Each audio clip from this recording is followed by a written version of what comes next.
अस्सलामुअलैकुम, मैं हूं सबा भट्टी और आप देख रहे हैं MAT20 न्यूज़ HD। आइए नजर डालते हैं आज की अहम खबर पर।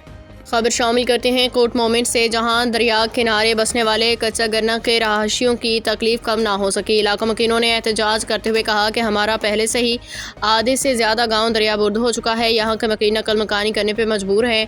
दूसरी जानिब इलाका मकीनों का कहना था कि दरिया से रेत निकालने के बायस हमारी मुश्किलात में मज़ीद इजाफा हो गया। ठेकेदार की जानिब से उनकी ज़मीनों से रास्ते बना के यहाँ से ट्रकों के ज़रिए रेत निकालने का सिलसिला जारी, जिसके बायस हमारी गंदम की फसल तबाह हो चुकी है। वज़ीर आला पंजाब फिलफोर नोटिस लेकर ठेकेदार के खिलाफ फौरी कानूनी कार्रवाई करें ताकि हमारी फसलें तबाही से बच सकें। एहतजाज करते हुए इलाका मकीनों का कहना था कि अदालती स्टे के बावजूद ठेकेदार ने यहाँ से रेत निकालने का सिलसिला जारी रखा हुआ है, जो सरासर हमारे साथ ज्यादती है। तो इनको फिलफोर रोका जाए ताकि हमारे मजीद घर दरिया बुर्द होने से बच सकें। Report Khadim Hussain Qureshi, MAT20 HD news, Kot Momin sir.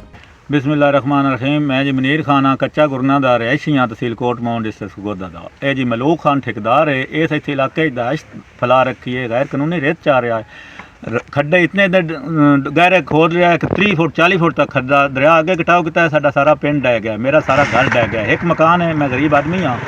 अगे इसनूं मैं रोकया कि नहीं रुकिया। मैं बस इस हाथ मिन्नत तरला किया, मिन्नत समाजत की कि मैं काम चलावांगा, मैं ठेकेदार हाँ। मैं दस्या भी तू ठेकेदार है, साडा बहुत ज़बरदस्त नुकसान हो रहा है, साडा घर डह रहा है, साडा पिंड डह रहा है, साडा फसल तू बर्बाद कर रहा है।